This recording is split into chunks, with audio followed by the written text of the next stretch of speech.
Padre, esta mañana,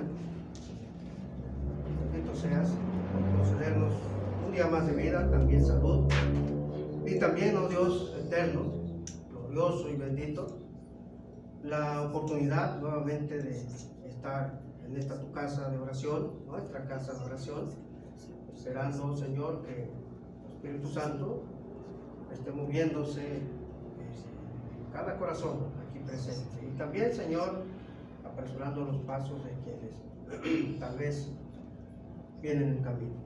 Que tú los traigas prontamente y que juntos, aquí, Señor, reunidos en tu presencia, escuchemos tu mensaje y entendamos desde luego al mismo. Así que háblanos, Señor, porque aquí nos has reunido para hablar a nuestro corazón. Lo pedimos a través de nuestro Señor Jesús. Hazte presente en nuestras vidas. Amén.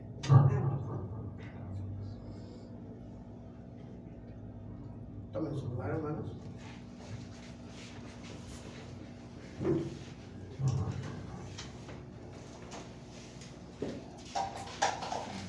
Libro de los Hechos.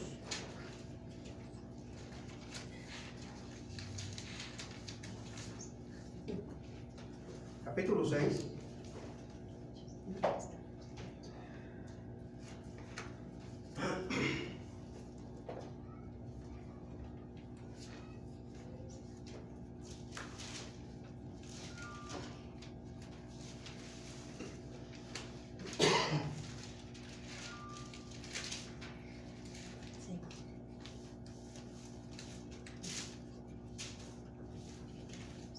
Capítulo 6, Hechos.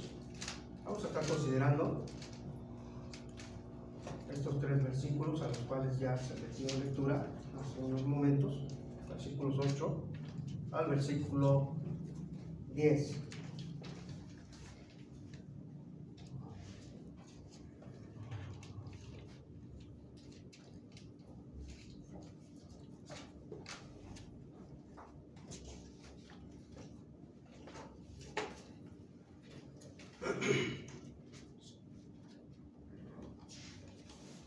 Hace 8 días estuvimos considerando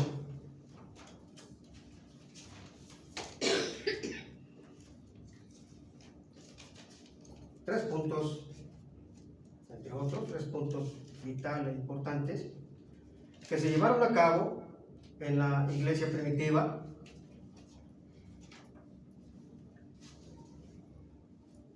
El primero de ellos es que ya había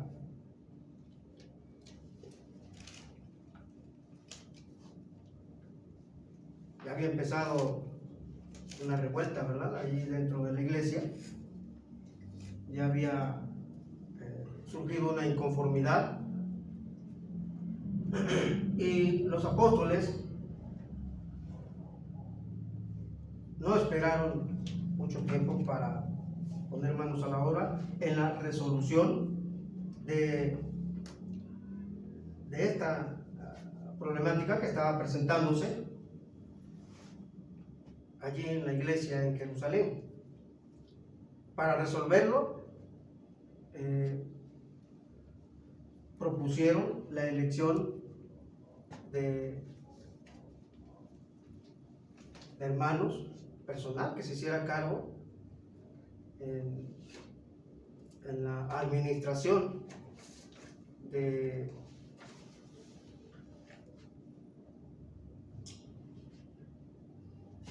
las tareas. Bueno, sí, de las tareas, pero aquí una tarea en particular, la distribución de los alimentos. Se me estaba quedando esa palabra, iba a mencionar en su lugar despensa, ¿no? Es la palabra actual, ¿no? Despensa, la distribución de los alimentos, y con ese plan, con ese objetivo, se eligieron 7 entre todos los hermanos, entre toda la iglesia. Se eligieron 7 varones que debían pues llenar o cumplir con algunos requerimientos requisitos, ¿no?, espirituales, podríamos llamarlo de esta manera, y uno de ellos era que fueran de buen testimonio, de buen testimonio. El segundo, llenos del Espíritu Santo. ¿Sí lo recuerdan? Amén. ¿Y cuál es el tercero? A ver si Sabiduría. ¿Mande? Llenos de sabiduría. Así lo recuerdan. Gracias, hermano. De sabiduría. Y el primero, el que encabezó esta lista de 7 elegidos, fue Esteban. Y de él nos ocuparemos el día de hoy, en particular. El primero en la lista fue Esteban. Vean aquí el versículo 5. Agradó la propuesta a toda la multitud y eligieron a Esteban. Versículo 5 del capítulo 6, ahí en Hechos. Y luego continúan los otros 6 hermanos elegidos o seleccionados para ser electos, muy posiblemente, ¿verdad? Esta sea la primera elección en la historia de la iglesia cristiana de diáconos, que significa servidores, hermanos que están al servicio en la iglesia del Señor. Y se propusieron a estos 7 hermanos, encabezados por Esteban. Y versículo 8, a los cuales presentaron entre los apóstoles, quienes orando les impusieron las manos. Y quedaron estos hermanos comisionados o al frente del ministerio de la distribución de alimentos. Qué importante es que los problemas se resuelvan de forma inmediata, pronta y explícita, dijeran en los términos legales, ¿verdad?, jurídicos. Expedita. Porque cuando dejamos que un problema crezca, que no se le da solución inmediatamente, no se le hace frente, empieza uno a darle la espalda, a salirse por la tangente, a darle vueltas, y el problema crece y se hace gigantesco. Cuando inició era algo pequeño, pero lo deja uno y se hace grande y muchas veces hasta imposible de solucionar cuando se le da demasiadas vueltas y se le permite que crezca demasiado, y eso dificulta la solución. Pero los hermanos actuaron rápido. En cuanto surgió el problema, empezaron ahí la murmuración y los señalamientos, rápidamente pusieron manos a la obra y se eligieron a estos 7 hermanos y el problema se resolvió. Se hicieron cargo de la distribución de los alimentos, se acabaron las murmuraciones y las diferencias, y todo volvió a un buen cauce. Entre tanto, los apóstoles tenían una tarea no menos importante. Las tareas en la iglesia todas son importantes, todas. No es que una sea más que otra. En importancia están iguales, en prioridad también. Muchas veces se le da más valor al estar aquí al frente, por ejemplo. Es la ambición de muchos porque buscan ser populares. Es por eso, más que por servir a Dios, es por ser el centro de atención. Y están totalmente erróneos y equivocados, porque el centro de la atención, ¿sí?, el centro de atención de los creyentes nunca debe ser otro creyente. ¿Quién debe ser? Cristo. ¿Quién? Cristo. ¿Quién? Dios. ¿Por qué no lo dicen con ganas? Jesucristo, así es. Dios. Él es el centro. La iglesia fue comprada con su sacrificio, con su sangre, le pertenece a Él. No me pertenece a mí ni a ustedes tampoco. Le pertenece a Cristo. Y por eso todo el honor, toda la honra, todo el homenaje, toda la gloria tiene y debe de ser de principio a fin a Jesucristo, a Él. Cuando nos reunimos en la iglesia de Cristo, no en la iglesia del hermano X y Z, como luego se les llama, en la iglesia de Jesucristo, ¿verdad? Nos reunimos para tener un encuentro dentro de las instalaciones propias en la que se reúne esa iglesia, porque la iglesia somos los creyentes y donde nos reunimos es el edificio, es el templo. Entonces nos congregamos allí, nos reunimos para rendir adoración y darle toda la gloria, no al pastor, no al hermano, no a la hermana, no a nosotros, dice la Escritura, sino a tu nombre da gloria. O sea, a Dios. No nos confundamos. Por eso nuestra mirada, nuestra fe, siempre debe de estar fija. ¿En quién? En Cristo. En Cristo. En Cristo. No duden en decirlo. Si duda es porque sus ojos no están en Cristo. Es en Jesucristo.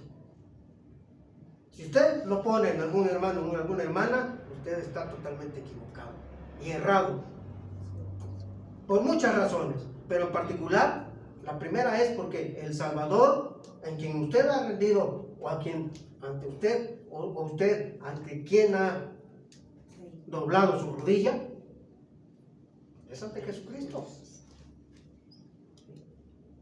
Él es el Salvador del mundo. No lo es el que se para enfrente, ni nadie más. Muchos cristianos, esa es la causa de que mucha gente abandone las filas del cristianismo, porque ponen su mirada en un hermano, en una hermana, y luego la hermana anda, o el hermano anda en malas mañas, y abandonan ya los caminos de Dios, porque se desilusionaron al ver que les falló el idolote que tenían. El hermano o la hermana era su ídolo, era su Dios. Se derrumbó su Dios porque se fue tras sus intereses personales y abandonó los intereses de Dios, y entonces le dan la espalda a Cristo. Nuestra fe tiene que ser en Cristo, porque Cristo no nos falla. Él no nos ha fallado. 2000 años para acá de la iglesia de Cristo, y Cristo sigue firme, allá a la diestra del Padre Dios Todopoderoso. Él no anda en pecados. Él no anda arrastrando la cobija. Él no le ha fallado ni le fallará. Si usted pone su fe en Él no le fallará nunca, porque Él es el mismo ayer, hoy y por los siglos de los siglos. Los hermanos fallamos. Y yo no me estoy autojustificando, porque yo no me acostumbro a hacer eso de mi persona. Yo, con todo mi anhelo y todas mis fuerzas, procuro ser fiel a Dios, de principio a fin, y lo soy. Y espero seguirlo siendo así hasta que Dios me lo permita, y sé que tocante a su permisibilidad de Él quiere que estemos con Él hasta allá arriba, ¿no? Entonces me lo va a permitir hasta allá. Él no falla. Puedo fallar yo y pueden fallar ustedes, pero debemos esforzarnos por no fallarle. Dice Pablo en Filipenses: ocupaos en vuestra salvación con temor y temblor. No descuide su salvación, no descuide su relación con Cristo. Yo no la descuido. No. Es posible que a lo mejor no tenga una buena relación con usted, yo, pero con mi Cristo, esa no la descuido nunca. Puedo alejarme de usted si así lo considero conveniente, pero no me alejo de Cristo. De Cristo jamás. Sí, me escucho a lo mejor no muy grato, pero miren, hermanos, yo vivo alejado de mi familia por esa razón. Tengo a mi familia y no estoy peleado con mi familia. Fuera de lo de Cristo, tengo buena relación con mi esposa y con mis hijos, pero ellos no caminan con Cristo, y eso nos separa. Hay una raya entre ellos y yo, lo hay. No exagero. yo soy radical en esto. En cuanto a Cristo, uno tiene que ser radical. Tiene uno que ser celoso de Dios. Cuando Cristo llegó al templo y vio que el templo ya era un mercado, que le estaban dando un uso totalmente ajeno a la adoración a Dios, él se molestó muchísimo. Y agarró un azote y pum, pum, pum. Empezó a correr a todo el mundo, tirando mesas y mercancías que tenían ahí. Dice, la casa de mi padre no la conviertan en un mercado. ¿Y saben ustedes ahora dónde está el templo de Dios? Nosotros. En nosotros. Yo soy templo de Dios. Mi cuerpo es templo de Dios. Su cuerpo es templo de Dios. ¿Cómo va a traer usted el templo de Dios en cosas que no son santas? Eso no es posible. O se puede hacer porque mucha gente lo hace. Muchos creyentes así viven. Pero no es correcto. Y Dios, recuerden que lo ve todo. Sí, amén. Por eso tenemos que guardarnos. No manchar nuestras vestiduras. Vimos algo de eso también ya. Porque cuando venimos a Cristo, Él nos limpia. Con su sacrificio nos deja totalmente resplandecientes. Y Él quiere que así vivamos y permanezcamos, que así andemos cada día.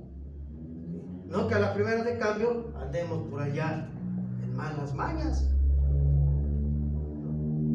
En absoluto.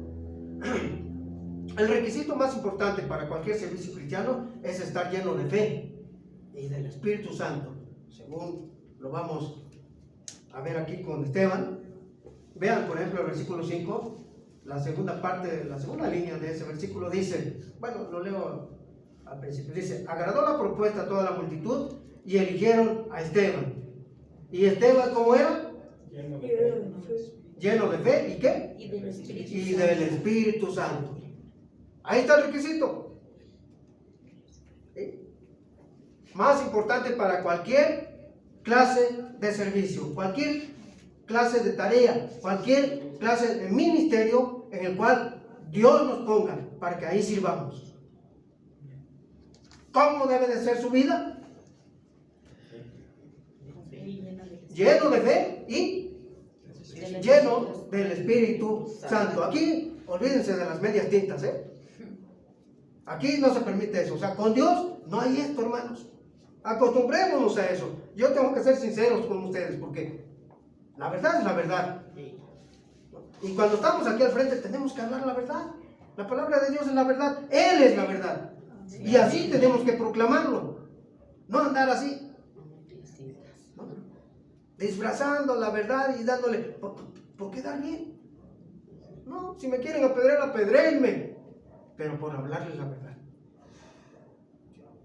Ustedes tienen su Biblia en su mano y yo les recomiendo mucho que la lean para que ustedes comprueben allá en su casa el tiempo libre. Deje su celular y dedíquele tiempo a la palabra de Dios y lea y vea si aquí se habló conforme a lo que dice la palabra de Dios. Compruébelo. Eso hacía la iglesia de Berea aquí en Hechos de los Apóstoles más adelante. Cuando alguien predicaba, ellos inmediatamente se iban a las escrituras y miren, para ver, dice, si es cierto lo que el palabrero ese me está diciendo. ¿Sí? Se iban a las escrituras. Así tenemos que hacer. Todos los que profesamos fe en Jesucristo. Para cualquier clase de servicio cristiano, estar lleno de fe. La fe es una palabra con muchos significados. Puede significar fidelidad. Por ejemplo, Mateo 24:45, donde dice nuestro Señor Jesucristo, ¿quién es pues el servicio fiel y prudente? Aquel a quien su Señor lo pone sobre su casa para que le dé el alimento a todos allí a tiempo. ¿Quién es pues? El siervo fiel y prudente. Aquí eligieron a 7 para la distribución de los alimentos, ¿no? Y tenían que ser fieles. Ustedes como yo tenemos que ser fieles. ¿Quién es pues? El siervo fiel y prudente. Mateo 24:45. La fe puede significar ser fiel y prudente, fidelidad, mientras esperamos su pronto regreso de nuestro Señor Jesucristo, cuando venga allá a la altura de las nubes. Cuidamos, entre tanto, de su pueblo aquí, de la tarea que Él me dé, que Él ponga en mis manos, cuido de ella con celo y prontitud. Nos ocupamos de su obra aquí en la tierra, en lo que Él llega. ¿Por qué? Porque soy un siervo fiel, ¿verdad? Fiel, que cumple su tarea. Eso puede significar la fe. También puede significar una confianza absoluta en Jesucristo, como lo demostraron algunas personas buscando, por ejemplo, sanidad, cuando ya estaban desahuciados, cuando ya no tenían esperanza, pero confiaron, tuvieron una confianza absoluta, una fe absoluta en aquel que por ahí se decía que andaba sanando gente. Y buscaron.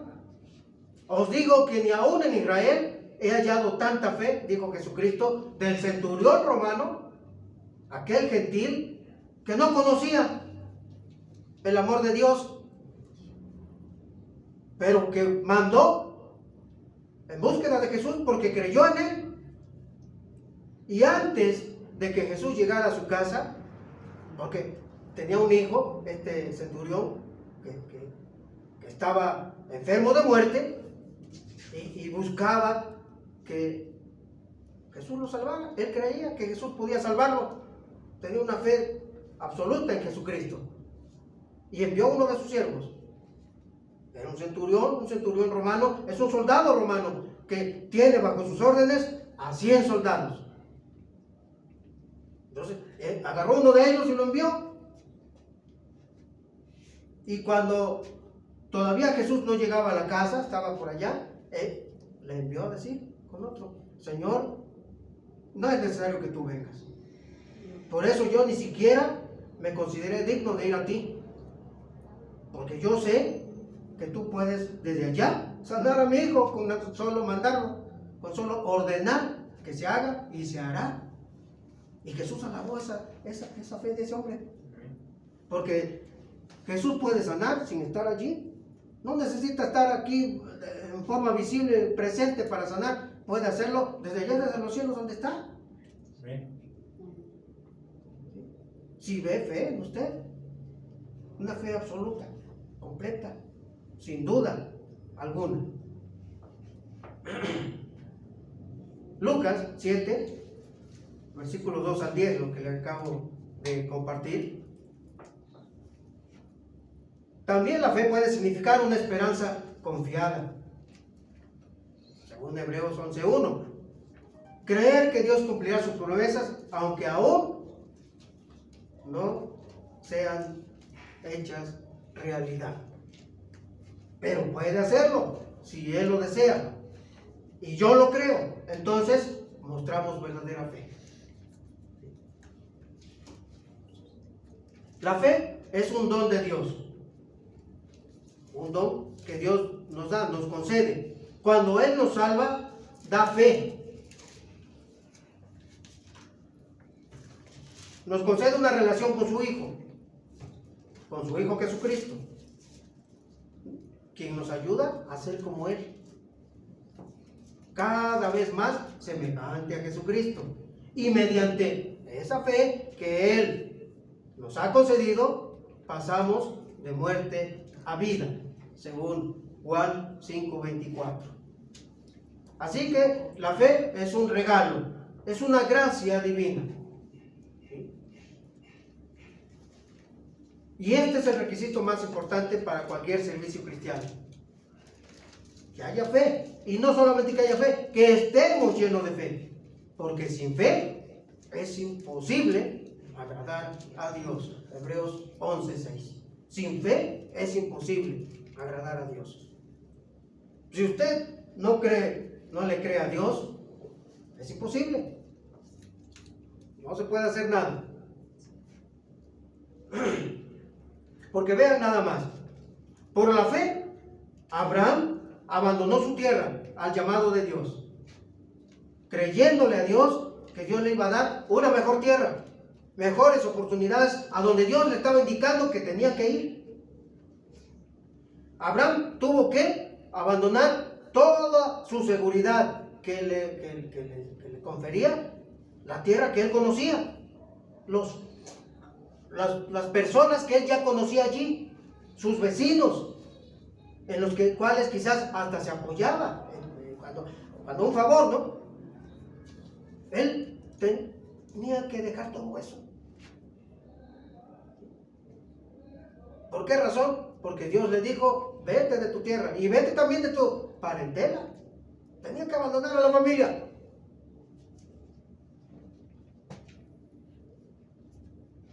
A mí me lo dijo Dios. Y por eso me ven solo. Porque no es juego. No lo es. Cuando nos comprometemos con Dios es con Él. Si usted está comprometido con su familia, o con su yo, con sus deseos, pues es usted. Y no nos hagamos. Cuando tenemos ya una consagración con Dios, y Dios nos manda a eso, a un compromiso serio, a consagrarnos a Él. Lo que Dios dice es ley.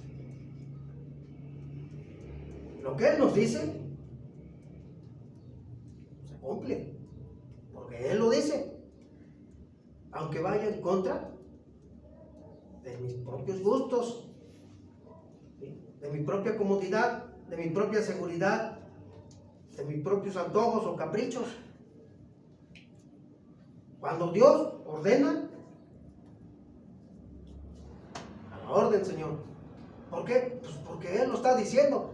Abraham era un veterano de guerra. Bueno, no de guerra de que era guerrero, ¿verdad? Lo digo así en el sentido que era un veterano ya, de que era ya viejo. Ya estaba viejo Abraham. Y ya conocía a Dios. Y por eso cuando Dios le dijo, vete de tu tierra y de tu parentela, Abraham no rezongó. ¿Qué hizo Abraham? Empezó a recoger sus chivas. Vámonos. ¿Dónde encontramos esto? Génesis 12, versículos 1 al 5 por lo menos. Cuando Dios le dijo, más adelante,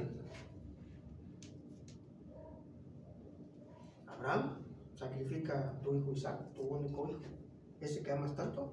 ¿Qué hizo Abraham? Obedeció por fe. Obedeció. No rezongó absolutamente nada. Obedeció. Obedeció. Por la fe en Dios. Él conocía a Dios. ¿Usted lo conoce?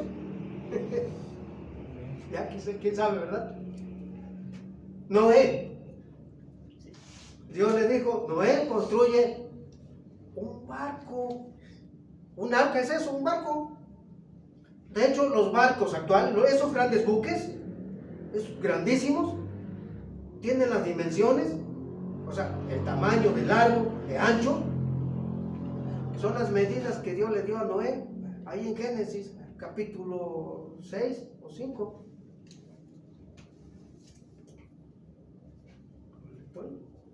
Capítulo 6, 14, en adelante. Construye un barco, le dice Dios a Noé. Y Noé tampoco rezongó, pero ¿cómo? No. Manos a la obra.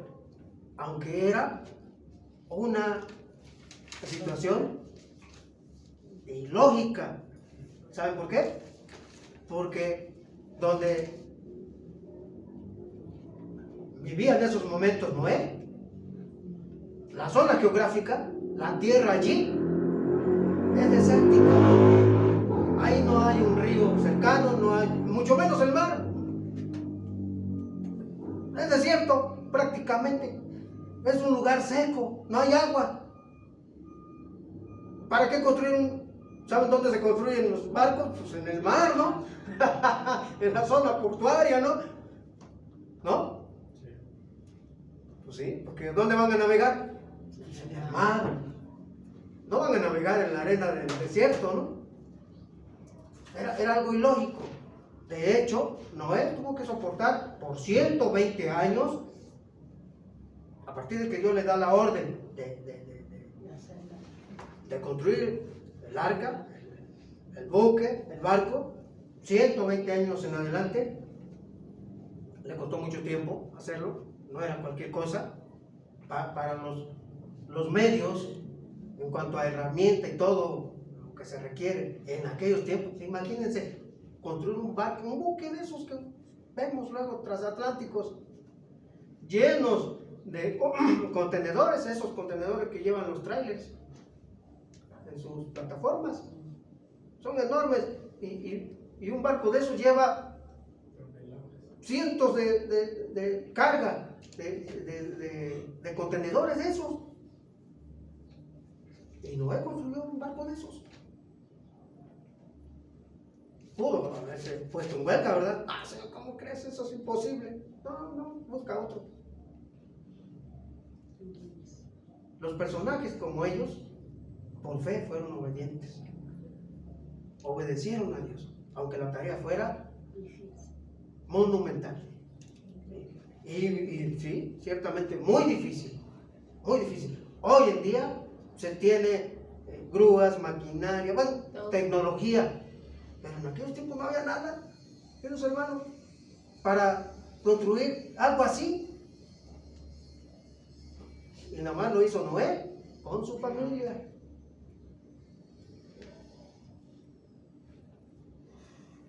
Quienes lo construyeron. Bueno,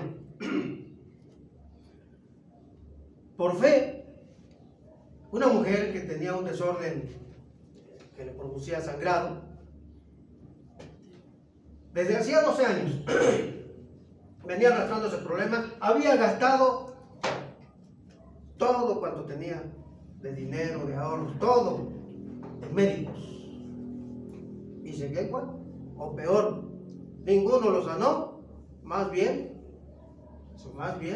le quitaron sus bienes. Muchos médicos así hacen, ¿no? Así hacen. Bueno, de pronto va pasando Jesús por ahí entre una multitud que lo rodeaba. Y esta mujer, al verlo, dice en su pensamiento: si tocare tan solo el borde de su manto, de su vestidura, el borde, y nomás si lo tocare, ni siquiera agarrar, nomás si lo tocare, seré salvo.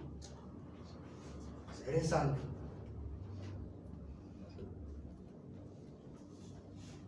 Ella tenía esa fe. Y lo hizo así.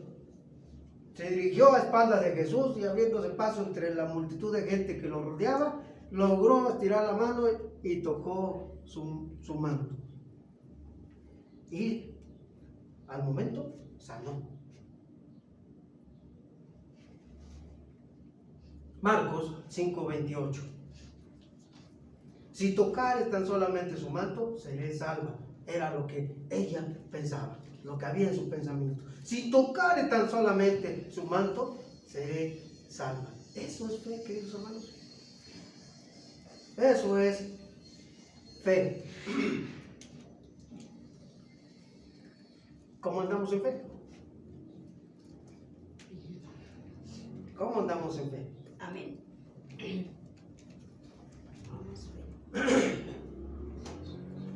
Esa fe la tenía Esteban, varón lleno de fe, pero también lleno del Espíritu Santo, se nos dice allí, ¿no es así? Versículo, la primera parte del versículo 5, la segunda línea. Varón lleno de fe y del Espíritu Santo. Ya los discípulos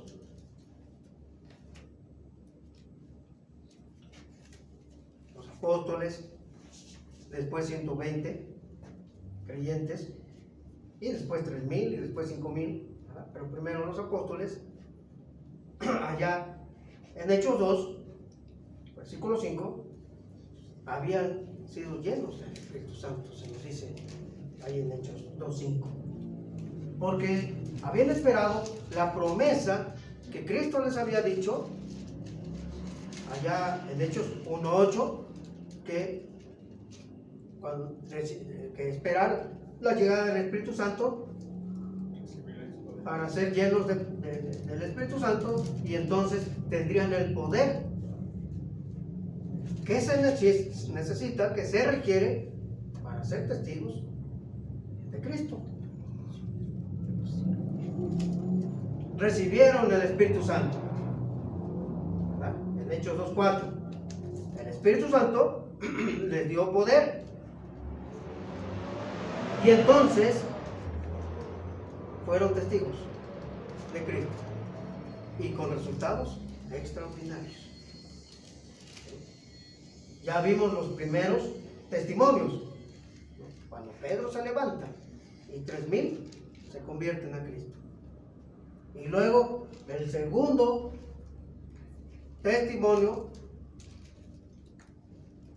la segunda prédica, ¿y cuántos se convierten? 5,000, ¿verdad? 5,000. Y luego se nos dice en el versículo 7, aquí, de 6-7, que la iglesia seguía creciendo, crecía y crecía, porque los apóstoles en el versículo 6 dice: y nosotros persistiremos en la oración y en el ministerio de la palabra. Seguían predicando. El ministerio de la palabra, la prédica, el testimonio de la palabra, eso no se debe de detener, nunca. Eso no debe de limitarse nada más cada 8 días aquí. Siempre, todos los días hay oportunidades de dar testimonio, y se tiene que dar testimonio de Jesucristo. Somos testigos de tiempo completo. Amén. Amén. Como que no, ¿verdad? Bueno, ellos recibieron el Espíritu Santo les dio poder, y entonces pudieron ser testigos con resultados realmente monumentales, extraordinarios, hasta increíbles. Nosotros normalmente invertimos ese orden, ¿verdad? En lugar de buscar ser llenos del Espíritu Santo o buscar la dirección del Espíritu Santo, testificamos dependiendo de nuestro esfuerzo, de nuestro poder y de nuestra autoridad. Porque yo masco chicle y bailo tango, y hago tururú y todo el mundo dobla la rodilla. ¿Será? No necesito orar, no necesito doblar rodillas, no necesito buscar a Dios, no necesito leer la Escritura. Invertimos los pasos que las cosas de Dios es importante seguir. Así que nos basamos luego en que yo me las sé de todas esas cosas. ¿O no? Y hasta decimos, ¿no? Y desafíamos, ¿o no? ¿A poco no? Nos gusta cumplir con la tarea, aunque esto signifique ir delante de Dios. O sea, que Dios, como nuestra mascota, ¿no?, nos vaya siguiendo atrás. ¿Verdad que eso es excelente? Es la vida cotidiana de mucha gente. No toman en cuenta a Dios para nada, aunque digan amén. Y Dios sabe eso. Testificar no es mostrar lo que podemos hacer por Dios, sino mostrar y decir lo que Dios ha hecho por nosotros. Las grandes obras que Él está haciendo en nuestras vidas, en nuestra familia y en aquellos a los cuales Dios nos permite ministrar. Esteban fue un buen administrador.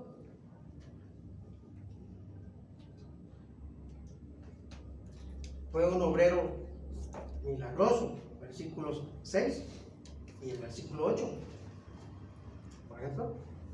Y evangelista, versículo 10.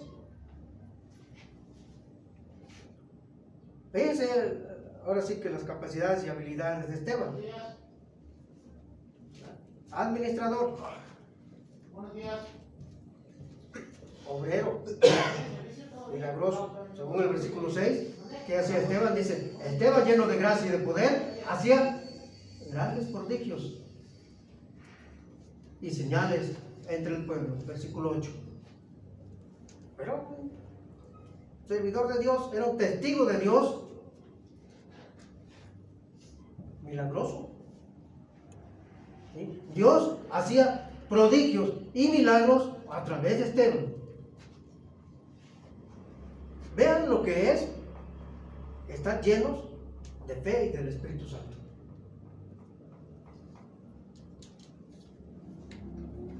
Ya Esteban, ya digamos que ya es la segunda línea en cuanto a los discípulos. La primera, los apóstoles, ¿no? Ya Esteban ya está.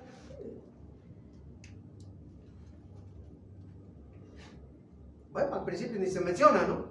Ya es, ahora sí que quizás uno de los convertidos por el testimonio, o bien de los apóstoles, o bien de otro que creyó por el mensaje de los apóstoles y a su vez le predicó a Esteban. Podría estar en la segunda o en la tercera línea de creyentes. Y ya es un varón lleno de fe, lleno del Espíritu Santo, y ¿saben qué? Lleno de la palabra de Dios. La sabiduría es eso. La palabra de Dios es sabiduría, según el versículo 10. Lleno de la sabiduría que nos da el Espíritu Santo y que nos da su palabra.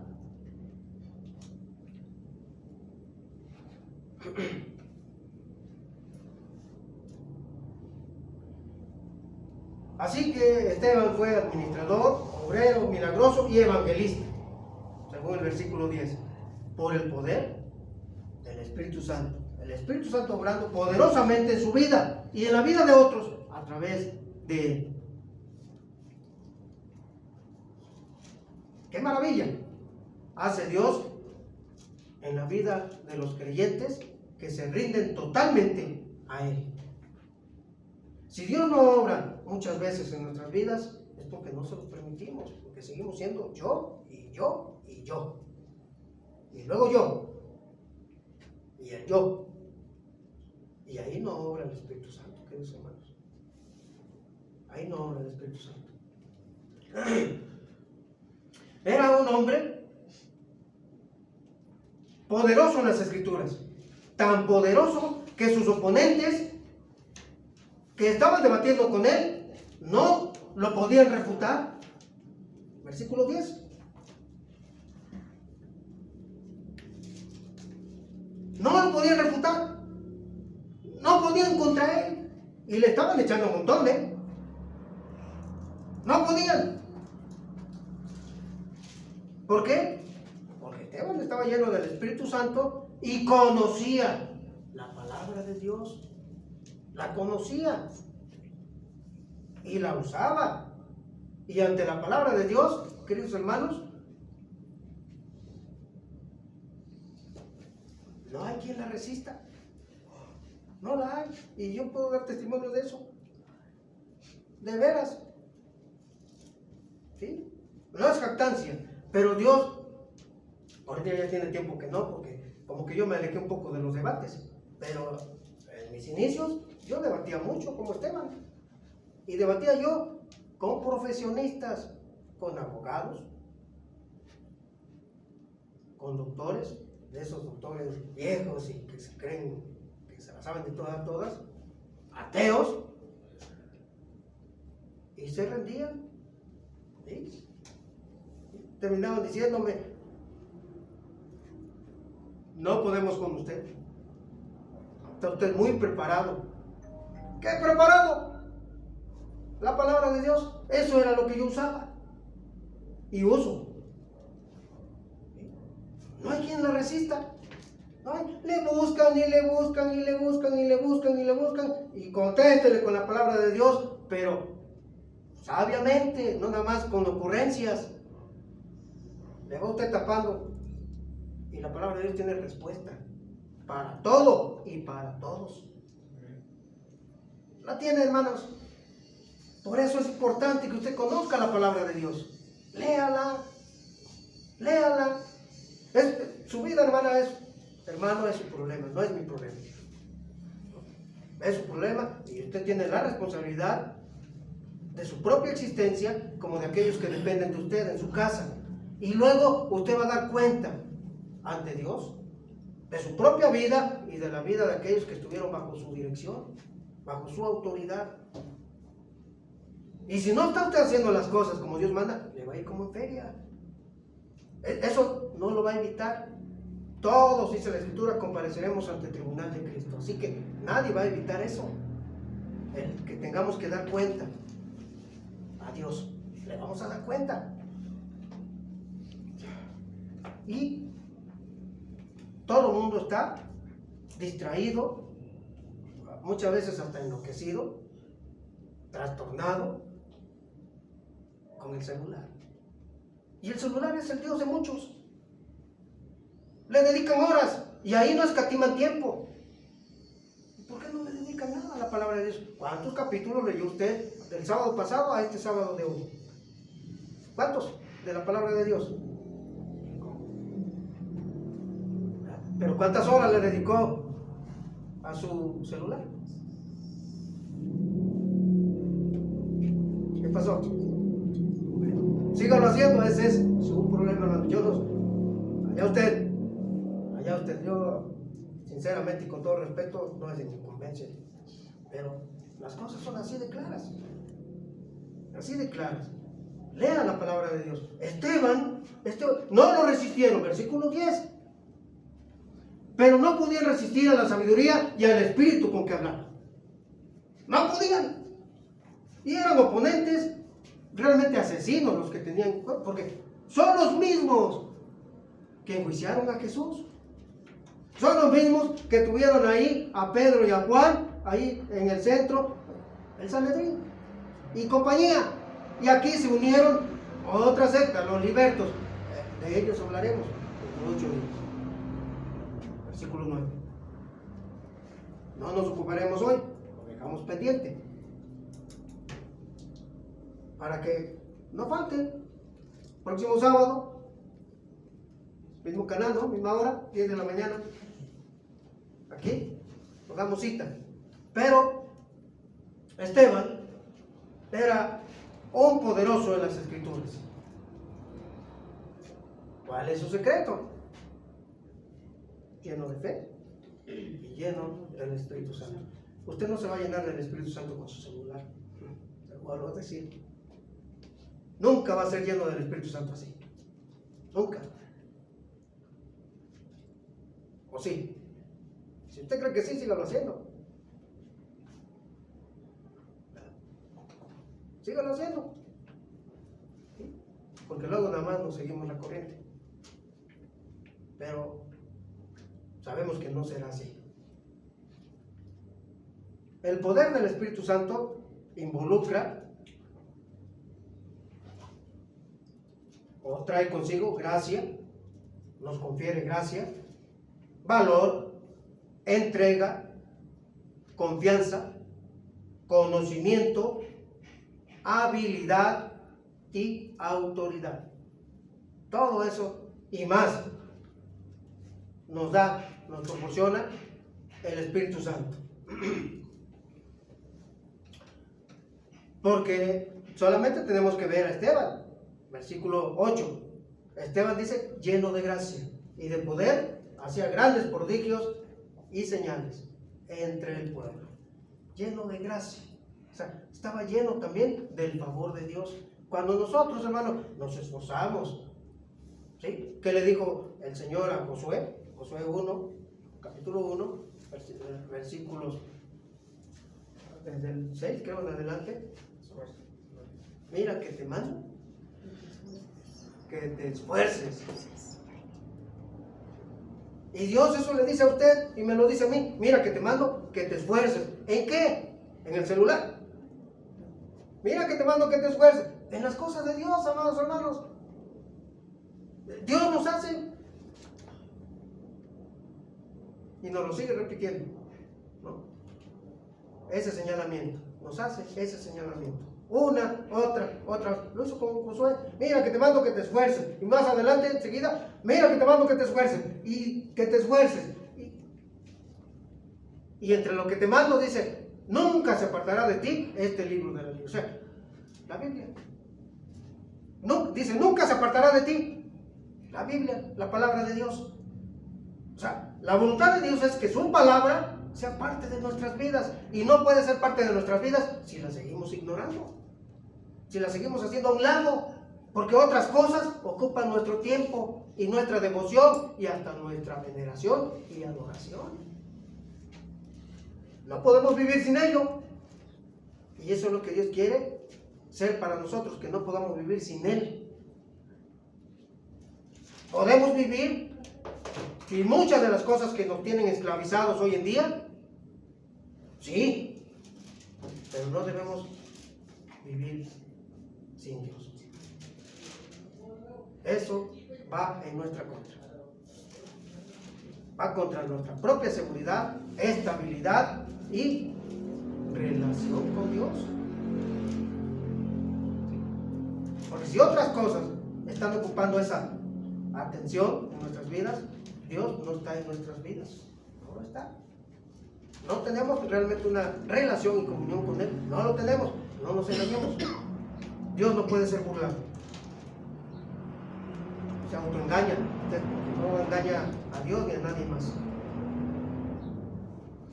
Se necesita de todo lo que el Espíritu Santo nos proporciona para poder cumplir con su misión y con las tareas que Él nos delega, nos da para que nosotros nos ocupemos de ellas. Dios tiene una labor importante que quiere que usted y que yo hagamos en su nombre. ¿Qué tarea le ha asignado Dios? Todavía no es claro para usted. A lo mejor lo primero es que viva en santidad. A lo mejor esa es la primera tarea. ¿Qué es vivir en santidad? Que se aparte de las cosas del mundo. Lo primero, de las contaminaciones del mundo, de las malas mañas, de aquello que me atrae y que estoy tan a gusto en ello, como un pez en el agua. Saca un pez del agua y póngalo en lo seco, ¿estará a gusto ese pez? Regréselo al agua y está en su medio. Y a veces así, muchos que profesan conocer a Dios, así andan en el pecado. Así, como pez en el agua, tan a gusto y campechano que hasta, ¿verdad? Y de pechito y de ladito y de, ¿no? Ahí andan nadando. Ahí están a gusto. Eso es lo de ellos y lo de ellas. Y eso será la voluntad de Dios con respecto a su vida. Para eso sacrificó a su hijo por gente que no se esfuerza, que no cuida, que no valora su salvación, la que Cristo obtuvo en la cruz, y que de pura gracia se la da, nos la da.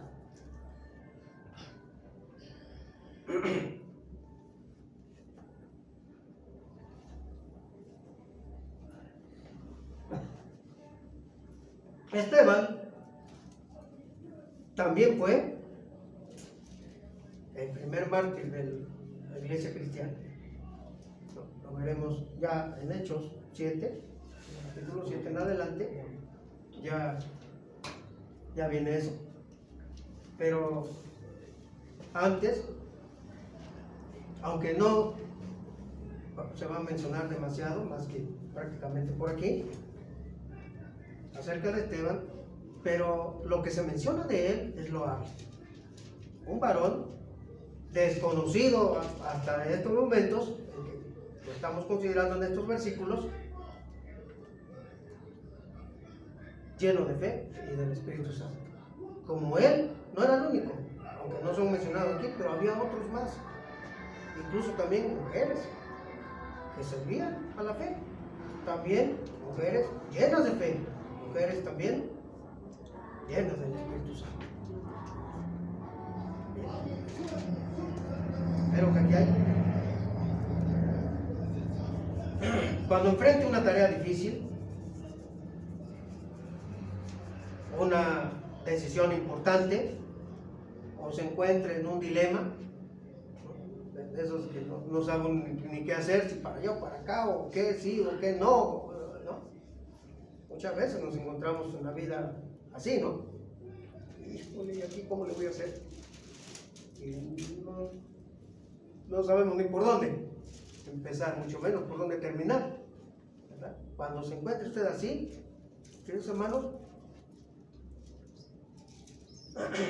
su primer paso, ¿sabe cuál debe de ser? Orar por el poder y la dirección del Espíritu Santo. Ese es el primer paso que se debe de dar. Orar por el poder y la dirección del Espíritu Santo.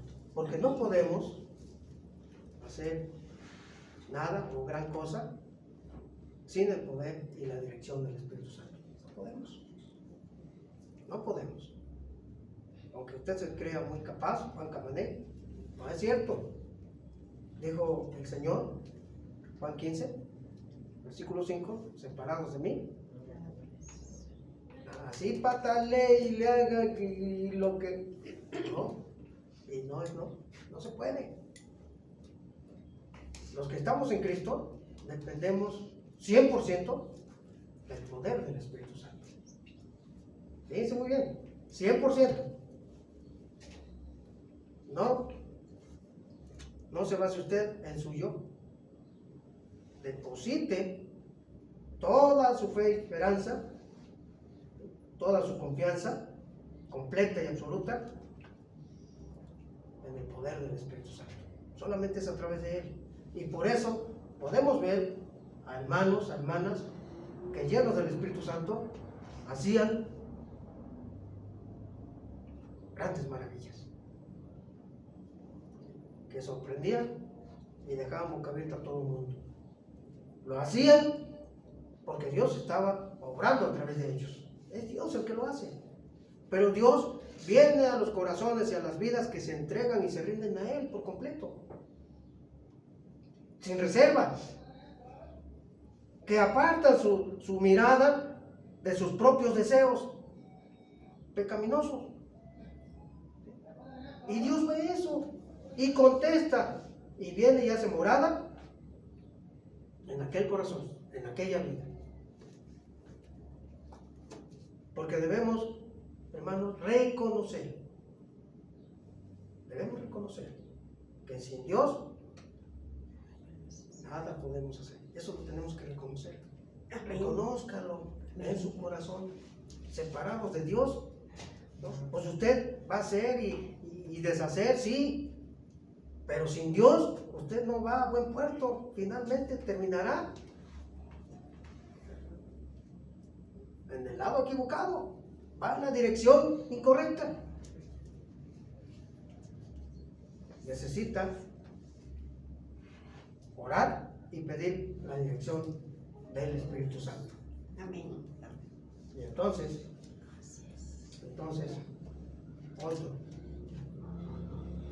otro será, ¿verdad? Nuestro cantar. Amén. Padre, en esta hora te damos gracias por lo maravilloso y bueno que eres con nosotros. Te alabamos, Señor. Te honramos. Recibe toda la honra y la gloria. Bendito Dios. Porque tú eres el único que la mereces. Como dice la Escritura, no a nosotros, oh Jehová, sino a tu nombre da gloria. Sea toda para ti, Señor. Y a nosotros no nos olvides, porque necesitamos que nos llenes, Señor, de tu presencia. Que nos guíes y nos dirijas en nuestro peregrinar aquí en la tierra. Mientras estamos aquí, necesitamos, Señor, de tu Espíritu Santo para que guíe cada uno de nuestros pasos. También nos guíes en la toma de decisiones. Y también, Señor, que nos corrijas y nos des la voluntad, de someternos a tu voluntad. Nos des también la voluntad para querer obedecerte, querer rendirnos totalmente a ti.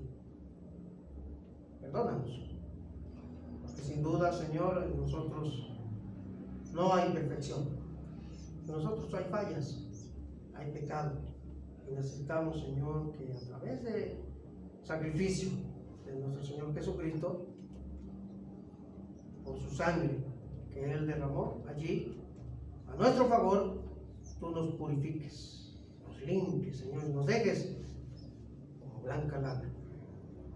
Hazlo, Señor, por amor de ti mismo, como dices en tu palabra. Te lo rogamos, oh Dios eterno. Endereza nuestros pasos. En Cristo Jesús, te lo rogamos. Gracias por tu misericordia y paciencia. Gracias, Señor, por tu amor.